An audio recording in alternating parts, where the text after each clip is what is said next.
Welcome to Peninsula Seniors Out and About. Today we're at the Western Museum of Flight in Torrance for one of their celebrity lectures. Let's go see what Cindy has for us today. Welcome everyone, I'm Cindy Maka, the director for the museum. The Mayor of Torrance, the Honorable Frank Scotto, has graciously prepared a proclamation welcoming Mike Donnelly back to our fair city. Mayor Scotto? I have my colleagues from the City Council that are going to come up here right now, and we do this together because even though the proclamation says it comes from the mayor, it's from all of us. But Michael Donnelly, he has done incredible things through his career. I mean, most of you probably know that, obviously he attended USC. I know most of you know that, but I wasn't going to really bring that one up. But it's the first line, so I can't just skip the first line. Come on. But Michael Donnelly has served in the United States Army, 18th Airborne Corps, and the 5th Special Forces Group, and attended the Army's Intelligence School, Airborne School, and the Defense Language Institute. Goes on to talk about all the incredible things that he's done. He also served as the Director of Defense Programs and Deputy Executive Secretary of the National Security Council.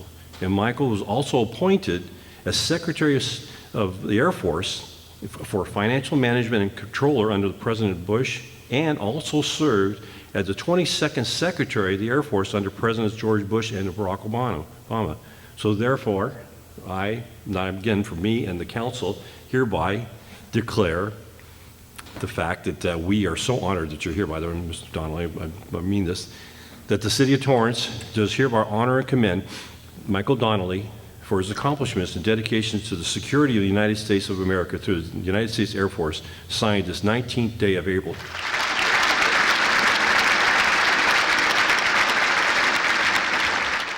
Secretary Donnelly's 35 years of service encompassed the entire spectrum of strategic defense issues, from the recruitment, training, and care of our citizens in uniform to the selection, development, and procurement of advanced weapon systems, and to the direction of major armed conflicts against the foreign entities who are dedicated to doing us harm. He has also served in the Senate, the White House staff, and the U.S. Army. So he knows the turf, inside and out. When it comes to comprehension of the strategic challenges our nation must face, we have certainly found the right man. It is my privilege to bring forward Michael Donnelly, the Honorable Michael Donnelly.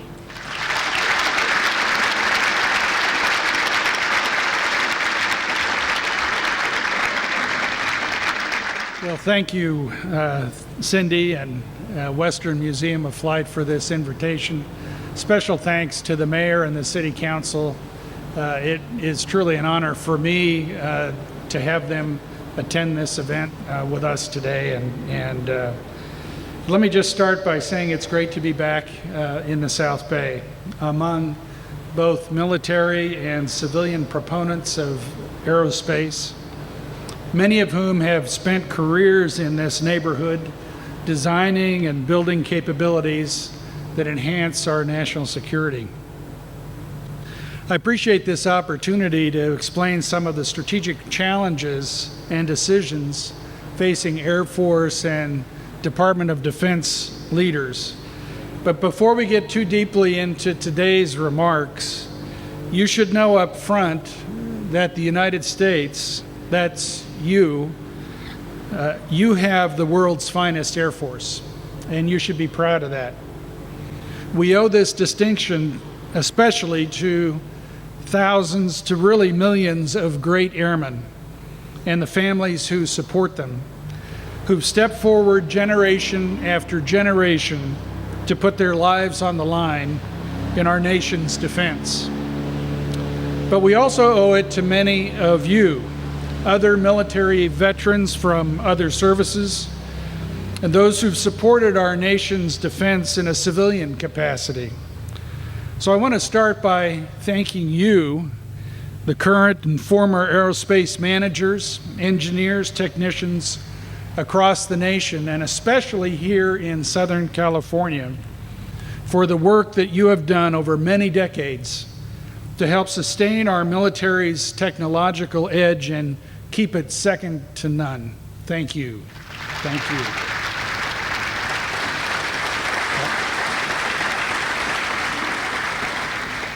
I'd also like to emphasize up front that I no longer speak for the Air Force. There's no official seal here. There's nothing official on the slides. The operative word in Cindy's introduction was former secretary. So if you have any really tough questions or want to know the latest official views, I have a phone number and a website that I can give you, and you're welcome to have at it. So, to set the stage this morning, let's talk first about the current budget and strategic environment and how they interact to frame defense planning for our military. Over my 35 years in Washington, on Capitol Hill, in the White House, and at the Pentagon, I saw the defense budget rise dramatically in the 1980s during the Reagan buildup, and then decline in the 1990s after Operation Desert Storm as part of the post-Cold War peace dividend. Now the cycle is repeating again as higher post-9/11 defense budgets driven by operations in Iraq and Afghanistan begin to recede, and our nation focuses on getting its fiscal house in order. In the 2011 Budget Control Act, Congress and the President agreed on roughly $2 trillion in budget savings over the next decade. The first trillion was split about evenly between domestic and defense spending. For the Department of Defense, just short of $500 billion, or about $50 billion per year in cuts over the next 10 years. How to achieve the second trillion in savings in whatever combination of budget reductions or tax increases was left to a special congressional committee that had until December of 2012 to reach an agreement. But in the absence of an agreed plan, the law provided that additional cuts would be automatically sequestered or taken away, according to a formula that was sort of similar to the first $1 trillion. And true to form, Congress failed to reach an agreement on such a plan. So sequestration was put into effect last spring. And it was this abrupt cutback in resources in the middle of the fiscal year that caused the government furloughs and the stand down of many flying units at that time. Congress made some adjustments in the budget for this fiscal year 14, and next fiscal year, FY 15, providing some limited relief. But unless Congress changes the underlying plan in the Budget Control Act, the continuation of sequestration, as it's called, means that defense budgets will be significantly reduced over the next decade to levels that are of deep concern to all of our defense leadership, from the Secretary of Defense and the Chairman of the Joint Chiefs of Staff on down. DoD's challenge is how to plan for significant budget reductions while maintaining the world's best military, a military that's responsive to the needs of our national leadership and sustains America's leadership role in coalitions with other partners that underwrite a stable international security environment. So while we're still supporting ongoing combat operations in Afghanistan, we're confronting immediate security challenges throughout the greater Middle East and North Africa, keeping a wary eye on Vladimir Putin in Eastern Europe, putting greater focus on the Pacific. We have to ask ourselves, how should DoD balance competing needs among the size of our force structure, today's readiness, and modernization for the future? I call this balancing the three-legged stool. So let's talk a little bit about those three legs. Force structure really refers to the size and composition of our forces. It's about capacity. How big is the armed forces? What kind of armed forces do we have? How many of the eaches of the things inside our armed forces. The second element here is readiness. Readiness is really units that are adequately manned, that are fully trained, and they're equipped, they're maintained, and they can respond rapidly and effectively when they're called upon.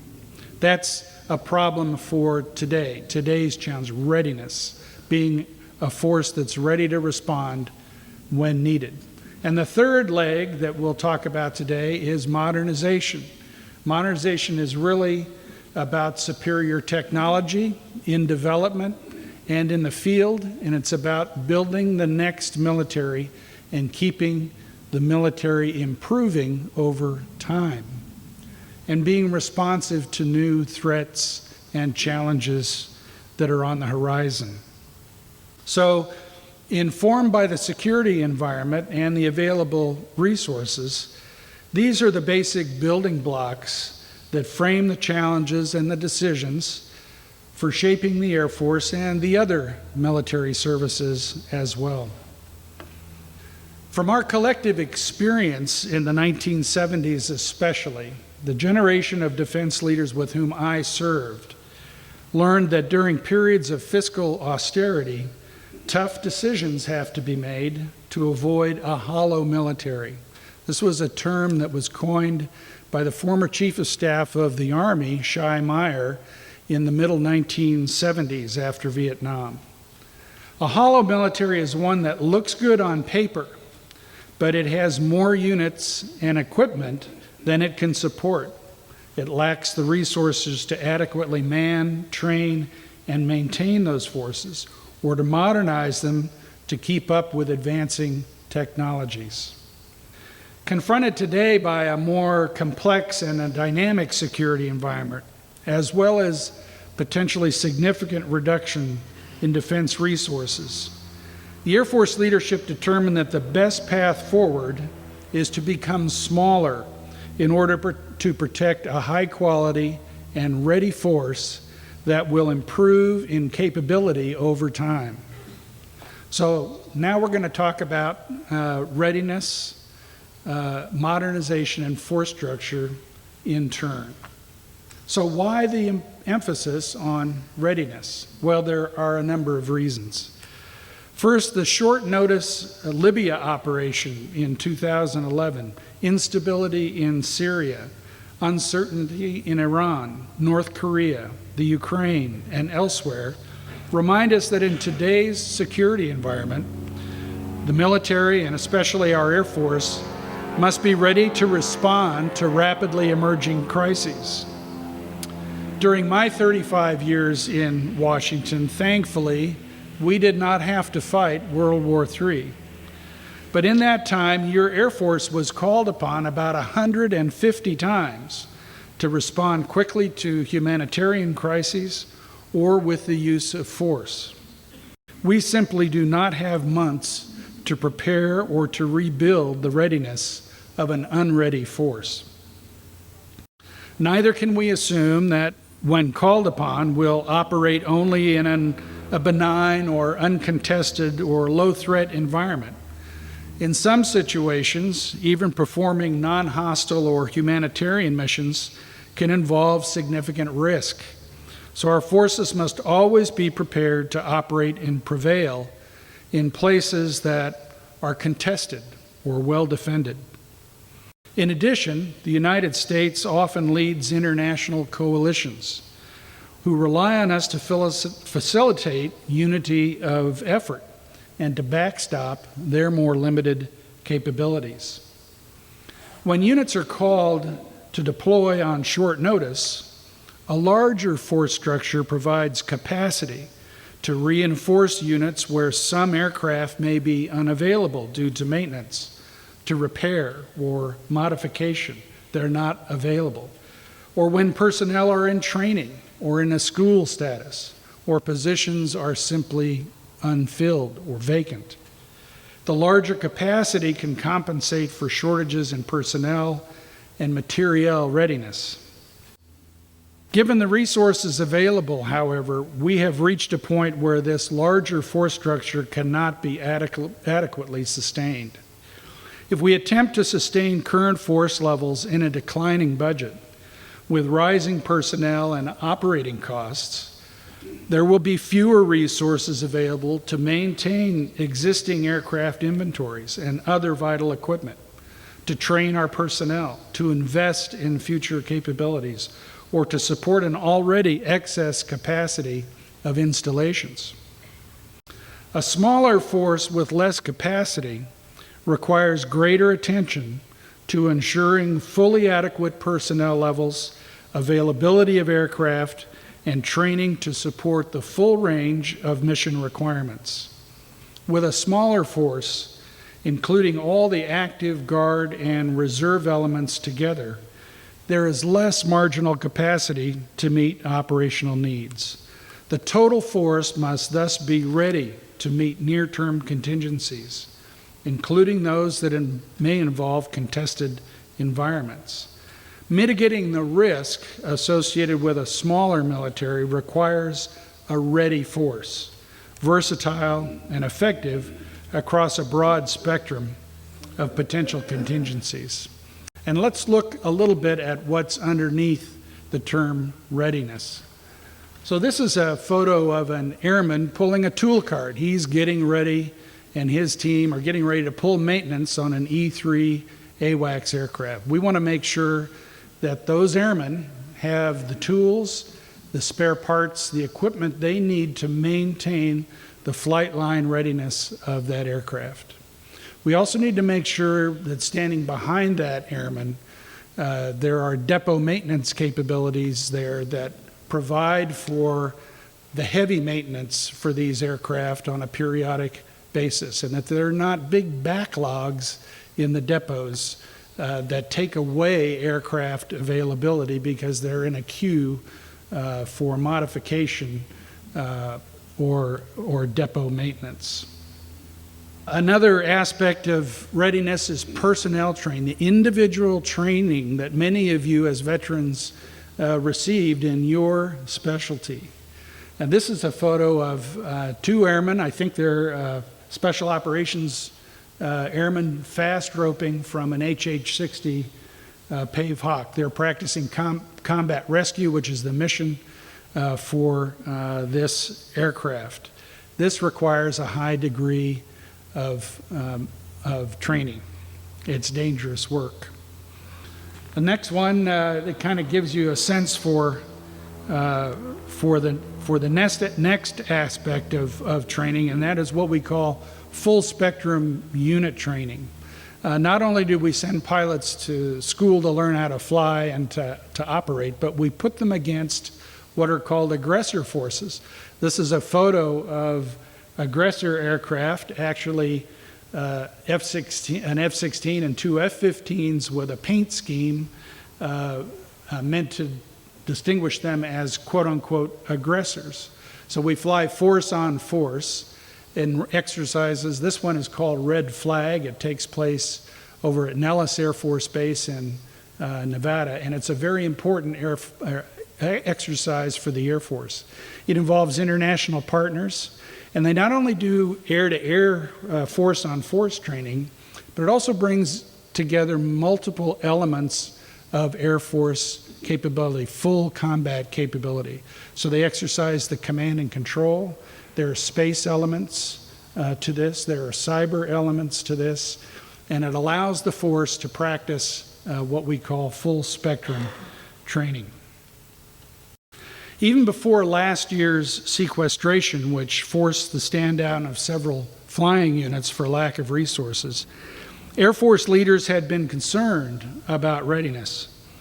Over the past decade, the ability of combat air forces to do full spectrum training has been hampered by necessary focus on very specific training for counterinsurgency missions and air-to-ground support.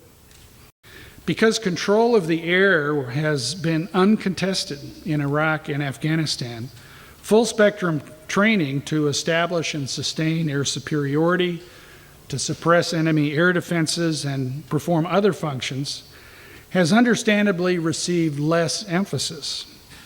Over the past few years, the Air Force has been slowly trying to repair this readiness deficit, but last year's sequestration only made the problem worse. There are also compelling operational and strategic reasons why readiness is so important. At the operational level, the Air Force supports several missions that require continuous support, including missile warning, command and control and communications, GPS operations, for example. These are not 9 to 5, Monday through Friday operations. Likewise, cyber defense and intelligence, surveillance, and reconnaissance are also 24/7 missions that provide indications and warning of critical events and threats to support analyses and decision-making by our national leadership on a daily and weekly basis. Operational readiness for these units is a continuous requirement. Special operations, combat rescue, and other missions are also complex and exacting, and they require a high degree of individual and unit proficiency. High-risk missions such as these cannot be done adequately, and in some cases they cannot be done safely at lower levels of readiness. Finally, consider the importance of readiness at a strategic level. From a strategic perspective, the speed, the range, the striking power of air forces make them among the most flexible and agile elements of the joint force. In support of U.S. defense strategy, air forces are inherently capable of responding quickly, and they can be shifted on relatively short notice between critical theaters of operation.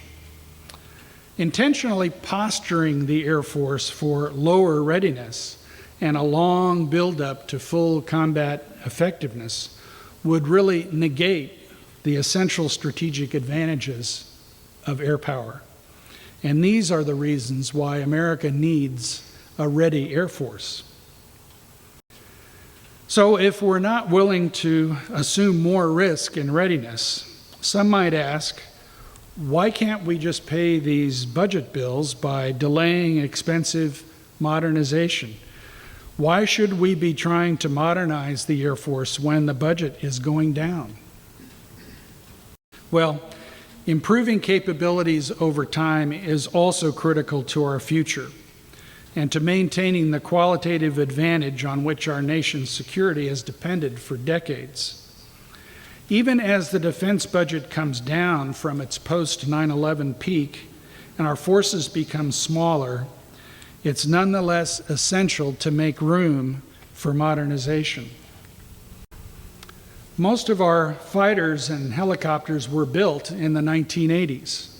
Nearly half our bombers and most of our aerial refueling tankers were built in the 1950s and 60s, when the United States spent around 8% of our gross domestic product on defense.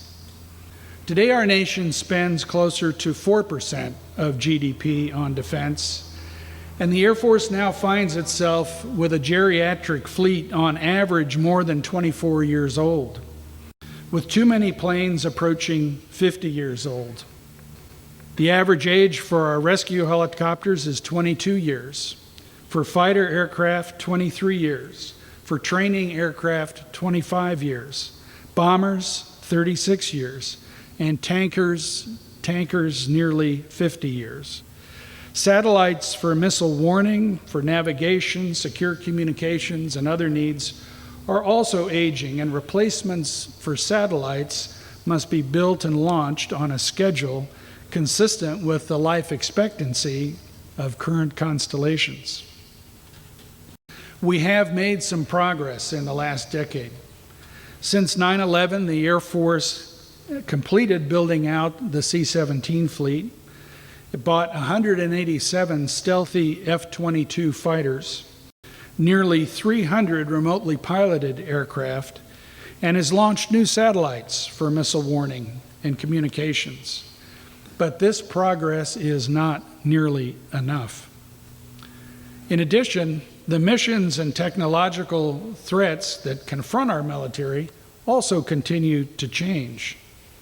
The globalization of information technologies continues to fuel advanced military research and development abroad. Consequently, in some areas, the United States is working harder to sustain more narrow military advantages. For example, given the proliferation of ballistic missiles, an integrated air and missile defense capability is a compelling operational need. Today, there are some 59 nations operating in the domain of space, a place where we've become more reliant for commercial and national security applications, and which over the decades has become more congested and more contested. All this has created the need for new capabilities to enable greater situational awareness in space, to understand what's happening in the space domain, who's operating there with what kinds of capabilities. Cyber defense and secure computer and command and control networks are increasingly important. From nearly every aspect, the military struggles to keep up with the demand for modern information technologies in its weapons and business systems. So between aging inventories and new, more sophisticated threats, the need for modernization is pervasive across the Air Force. So this is clearly not the time for a procurement holiday. Modernization through research and development, procurement, and construction has been as high as 59% of the Air Force's annual budget during the Reagan years.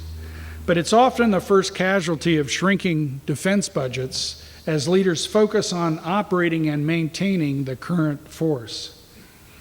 Over the next 5 years, the Air Force plans to spend about 30% of its budget on these investments in future capability. So in the next section, we're going to highlight a little bit about where these investments are going to go. And we'll mention a few programs. There are many important ones, but these are just some of the highlights. Over the next 5 years, modernization of fighters and bombers will account for about 30% of the Air Force's modernization and investment. Fighter modernization is dominated by the F-35 Joint Strike Fighter program. Alone, this program counts for 15% of total Air Force investment. The F-35 is DoD's most expensive program ever, at a multi-year development acquisition cost of over about a 30-plus year period of nearly $400 billion. And the F-35 has had its share of well-deserved criticism for being delayed and over budget. For some, it's a big budgetary target, but it's a critical program for several reasons. First, it's a joint program representing the future of the multi-role fighter force, not only for the Air Force, but for the Navy and for the Marine Corps as well. Second, the Joint Strike Fighter is an international program with some 12 allies and partners, 8 of whom are already involved in program decisions and oversight. And perhaps most importantly, the F-35 will bring the latest 5th-generation stealth and electronic warfare advantages to our forces. There's no doubt that the F-35 program will continue to have its challenges, but I'm confident that it must, it can, and it will be a success. A new bomber is also a very high priority. While some mistakenly associate this capability only with nuclear forces, the bomber's range and flexible payload has proved its operational value over and over again. And long-range strike is recognized as a critical capability for the future in DoD's most recent strategic guidance. The details of the long-range strike bomber program, envisioned as a replacement for the B-52 and the B-1, are mostly classified and should stay that way. And that's why the photo up here today is of the B-2 Spirit, which is already fielded. But I will say that in fashioning this long-range strike program with Secretary Gates, we applied the lessons learned from previous bomber programs that frankly do not have a happy history. In this case, by limiting requirements and controlling them, by relying mostly on existing technologies, using cost and affordability as a determining factor from the beginning, and utilizing a very tight management structure, we put in place up front program guidance that should improve the chances for the success of this program, and it should begin delivering aircraft in the mid-2020s. Space programs account for another 20% of investment. So between fighters and bombers and space programs, that's half of Air Force investment right there. And our 10 largest Air Force programs include 4 space programs, which the Joint Force and the American public depend upon for access to space, secure communications, missile warning, navigation and timing, and other capabilities. In this area, the pace of modernization is less a matter of choice than it is more dependent actually on the life expectancy of older satellites now on orbit. Finally, we'll talk a little bit about modernization of mobility forces. These are the cargo and the tanker aircraft that support global reach for not just the Air Force, but for America's military. Modernization of mobility forces accounts for 13% of investment, and replacing the 50-year-old KC-135 aerial refueling tanker with the KC-46A is the most urgent priority.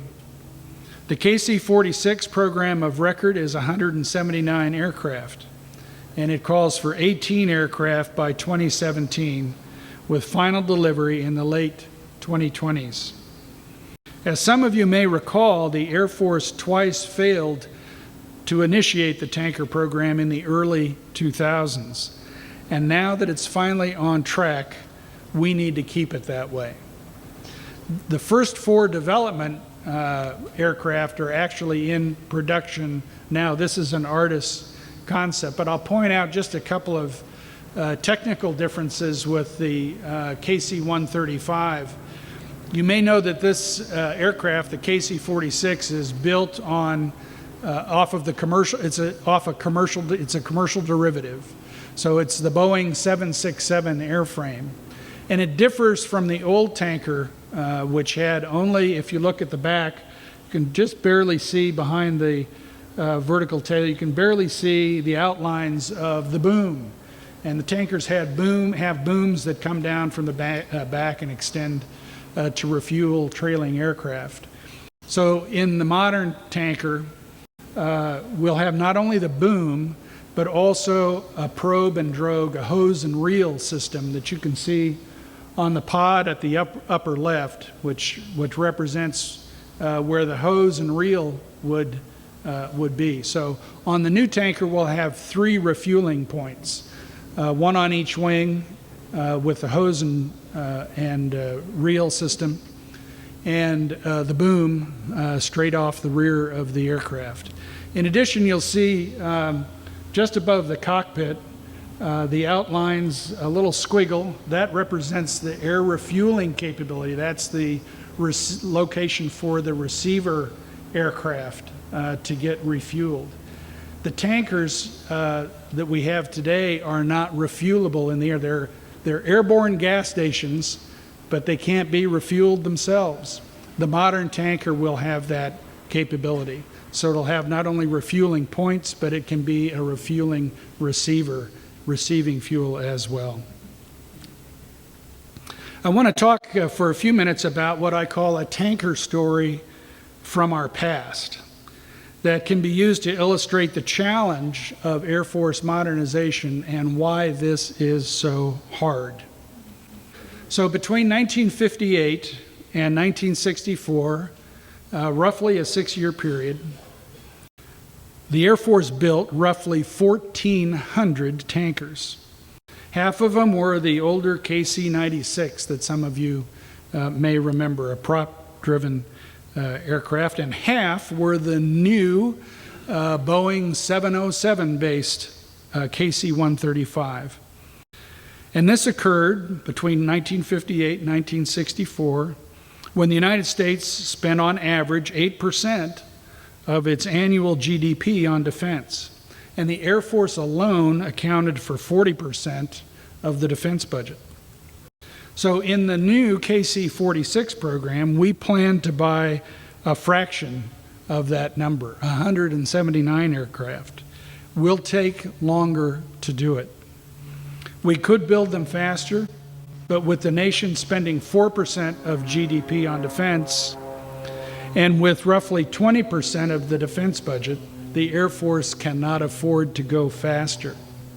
When the KC-46 program is complete in 2027, we will have recapitalized less than half of the current tanker fleet. So half of the tanker fleet out there in 2027 won't be 50 years old, it'll be 70 years old, which is incredibly old. These are well-maintained airplanes, and the taxpayers have gotten tremendous value from that capability. But we're in uncharted territory with potentially 70-year-old aircraft. This same pattern is repeating in some other areas as well. The latest modernization of the venerable C-130 fleet began in 1999. But at the current rate, only 42% of that fleet will have been replaced with the new J model by 2019, 20 years later. These are just a few of the higher priority modernization programs that need to be carried forward. Modern intelligence, surveillance, and reconnaissance aircraft, a new trainer, a new rescue helicopter, are among several other much-needed programs that are competing for limited resources. America's Air Force is the most capable in the world, but modernization can't wait for the next uptick in defense spending. We have important production lines underway or in development, programs now maturing that are or soon will be ready for production. Canceling programs to wait for a future generation of technology would be wasteful, and in many cases would risk the loss of critical engineering talent. The new threats and investment needs like cyber and missile defense, space situational awareness are not theoretical requirements for the future. Those needs are here now. The plans and resources available for modernization are not optimal, but Air Force leaders are making tough choices to keep them workable for the future. Further reductions in defense would make these choices even harder. So, the need to sustain a ready Air Force and to leave room for at least the high priority modernization programs to ensure critical capabilities improve over time together mean that the Air Force will need to get smaller. The Air Force has retired nearly 1,900 aircraft and downsized by over 21,000 active duty personnel since 9/11. In case you missed some of the details since 9/11, the Army and the Marine Corps grew as they needed to do to meet the challenges and the capabilities required for Iraq and Afghanistan. But even with additional resources after 9/11, the Navy and the Air Force got smaller. In the next 5 years, another 500 aircraft requirements and about 18,000 active duty personnel reductions are now programmed. In planning for a yet smaller force, decisions have favored keeping aircraft and equipment that can be used for many purposes over those that are more narrowly focused in their capability or their mission. Where feasible, the Air Force is seeking to divest smaller fleets with niche capabilities and also focus on common versions of key aircraft to maximize operational flexibility and to minimize sustainment costs. Difficult as these decisions are, retiring entire fleets provides for comprehensive savings in personnel, in operations and maintenance, in training and schools and logistics. This explains the decision to retire the A-10 Warthog and the U-2 in favor of multi-role fighters like the F-16 and the new F-35, and the Block 30 version of the RQ-4 Global Hawk, a reconnaissance aircraft. If full sequestration continues, Air Force leaders have identified the Block 40 Global Hawks and the KC-10 tanker fleet as potentially the next fleets to be retired. While there's little disagreement that the Air Force must maintain readiness and modernize, I can tell you there is real resistance to divesting aircraft and to downsizing installations. This year in particular, the Air Force will face opposition to the proposed retirement of the A-10s. It's also understandably difficult to accept reductions that affect individual communities, an obvious reason why Congress has thus far been reluctant to approve another round of base closures. But it is simply not possible to avoid real impacts when programming between $500 billion and $1 trillion in defense reductions required by the Budget Control Act. With these changes, the active duty Air Force will be down to about 309 personnel at the end of the next 5 years. Over 10,000 airmen smaller than when the Air Force was first established as a separate service in 1947. There are real questions about how much smaller the Air Force can become without incurring significant risk to the capabilities that the Air Force provides to joint and coalition partners, including control of air and space, gathering intelligence around the world, moving people and equipment anywhere on short notice, and the ability to hold any target on the globe at risk.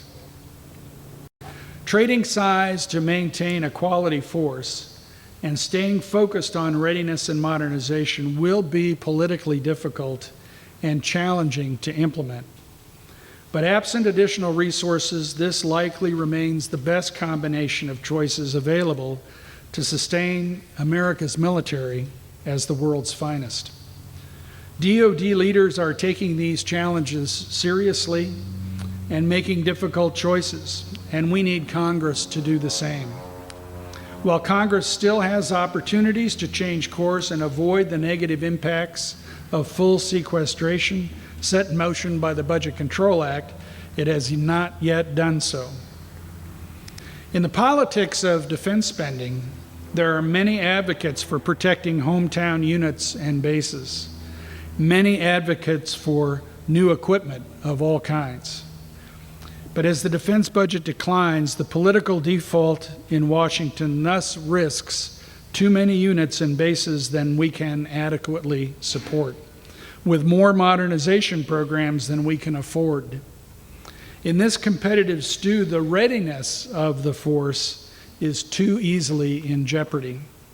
DoD needs a broad consensus with Congress on the way forward so we can avoid a hollow force. The opportunity to serve as your Secretary of the Air Force was truly a surprise to this kid from Torrance.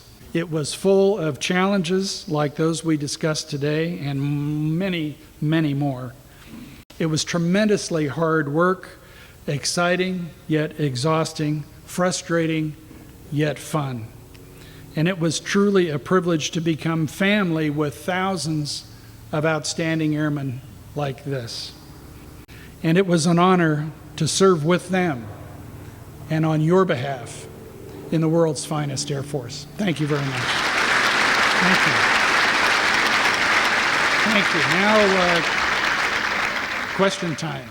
The question was, what is the timeline for the movement to unmanned or remotely piloted systems in the Air Force? The Air Force is on track with that, is in that business already, heavily. The MQ-1 Predator and the MQ-9 Reaper have been fielded in significant numbers, almost 300. The Global Hawk aircraft, to which I referred, was built by Northrop. That's remotely piloted aircraft. So there are lots of remotely piloted capabilities already in the force. But I think as you think about the modernization of the force and the capabilities that are out there or about to be fielded, like the Joint Strike Fighter, for example, it's a manned aircraft, and we're just at the front end of procurement for that program. It's going to be in the force for 40, 50 years into the future. So the fighter force is still going to be manned. If you look at the tanker force, we are modernizing the tankers with the KC-46. That has a crew, a manned crew, et cetera. So it's going to be in the force for 50 years. So the Air Force is not on a track, nor should it be, of becoming all autonomous. And by the way, just a reminder, we call these, we changed the name in the Air Force from unmanned to remotely piloted to make sure people understood that behind that airframe, which does not have a pilot or a crew in it, there's a pilot and a crew on the ground and plenty of people standing behind it to make it work, hundreds and hundreds of people. So these systems do not operate on their own. It takes airmen to do it. Comment had to do with the development of the F-35 potentially as having an unmanned capability, and for the long-range strike bomber being optionally manned. And in the case of the F-35, those decisions are long behind us. So it's a manned system, and I'm not aware of any plans to make the F-35 an unmanned system. For long-range strike, we went along several years in the program with keeping open the option for manned or unmanned. And I think the initial take was it makes more sense to build it for manned capabilities. And in the broader context of long-range strike and the other systems out there to do that, we want to have a manned bomber going forward. We'll perhaps protect the capability to make it unmanned at a later date, but we'll start with this as a manned capability, plan from that, for that from the beginning. The question is sort of contrasting remotely piloted aircraft with long-range missiles and bombers. I think the key here is getting the Air Force to the right balance, and it depends on the mission. You know, what are you asking the remotely piloted aircraft to do? And as we've waded into this new technology in the Air Force, the technology of remotely piloted aircraft really supports the intelligence and surveillance and reconnaissance missions, which are long duration missions. Typically, they do not require high performance or high G turns. But I will also say that one thing that has made these programs effective from a combat point of view is that we have armed the reconnaissance aircraft. We've put Hellfire missiles and other capabilities on those aircraft that allow them to be used quickly. So as they acquire a target, a decision can be made on whether or not to attack the target. And those are split-second decisions. You don't have to wait for another aircraft. But again, I think the Air Force will have a mix of manned and unmanned aircraft for decades to come, as will the other services. The Army has a fleet of unmanned aircraft. The Navy is developing a carrier-based unmanned aircraft. They already have helicopters that are remotely piloted. So all of the services are getting into this technology, but it doesn't mean that, 50 or even 75 or 100 years from now, all the flying machines in the military will be remotely piloted. I doubt that will be the case. The question was, what are the important aspects of situational awareness in space, and how do we, what are the most urgent things to do there? Two things come to mind that are planned now as priorities for this area. One is to replace what's called the space fence, which is a series of radar installations across the southeast United States, which were shut down a couple of years ago, basically because they are of an extreme age and too expensive to maintain or to overhaul. So there's a plan for a new space fence, and the fence term is meant to indicate that a series of radars on an azimuth pointed up to space catches the objects flying by above. So objects in space pass through the fence, if you will. It gives our space operators the opportunity to collect on how fast the objects are moving, to track their orbits, et cetera. So the space is, and we're especially concerned about space debris, as was highlighted in the movie Gravity, just as a more contemporary example. But most of the space objects that we're concerned about are debris. They're debris. They outnumber the satellites by hundreds, thousands to one. So space debris is an issue, and we need to be able to track that more closely. The new space fence gives us more fidelity in that work. The second priority in this area is what's called the Joint Space Operations Center, planned for 14th Air Force at Vandenberg, which is the home of the Operational Space Force for the Air Force.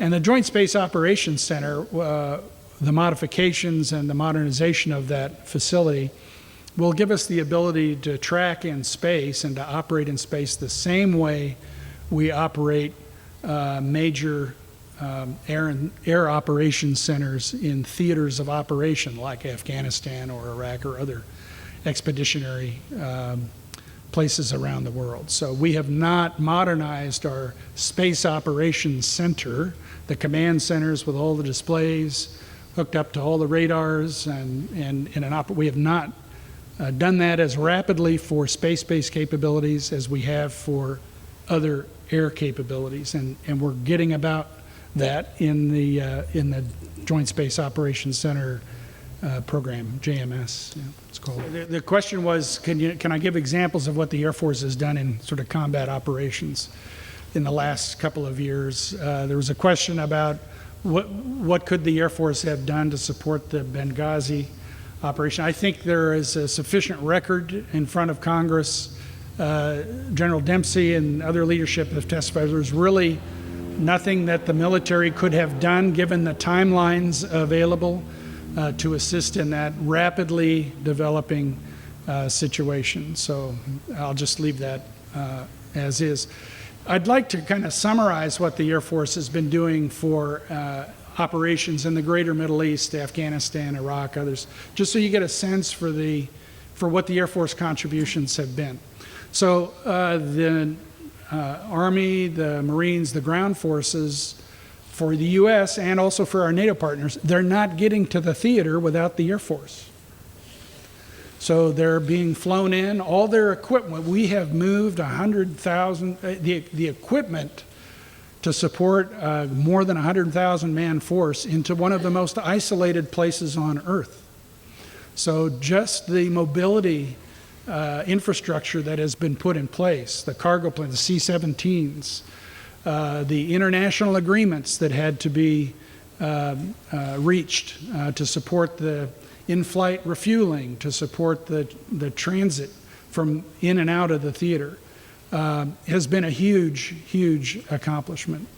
When you get to the theater, The Air Force is operating most of the main operating bases, had responsibility for Bagram, for example, which is a main hub in Afghanistan, Kandahar Field in the south, for example. These are major operational locations. The Air Force is providing much of the command and control in the theater. That is, the communications systems, the command centers, much of that is Air Force based. Certainly it supports the joint team, and it has members from the Navy and the Marine Corps and the international partners all there. But the Air Force has provided that capability as well. Airmen are supporting the major hospitals in the theater. Airmen are providing all the support overhead, or the majority of the support overhead. Remotely piloted aircraft, but also in-theater cargo, the air-to-ground support. Just as a point of reference, we have flown a combat mission in the greater Middle East every day since 1991. So back to Desert Storm. So all the way through the control of Iraqi airspace before 9/11, the no-fly zones, all the way through Iraq, all the way through Afghanistan. Every day since 1991, there's been a combat sortie in the CENTCOM area of operations. So all the intelligence, surveillance, and reconnaissance, the space support that goes, and communications support that provides links back to the United States, that's Air Force provided. If you get wounded in this theater, your chances of survival are higher than they've ever been in the United States military because of the aeromedical evacuation system that the Air Force has helped establish from, again, this most remote part of the world all the way back to the United States in just a matter of hours or a couple of very short days. So the Air Force, in many respects, underwrites the operation of the joint force. It's all these capabilities, not just the bomb dropping, if you will, and the targeting, the air-to-ground support, but all these other things that make the United States military the world's best.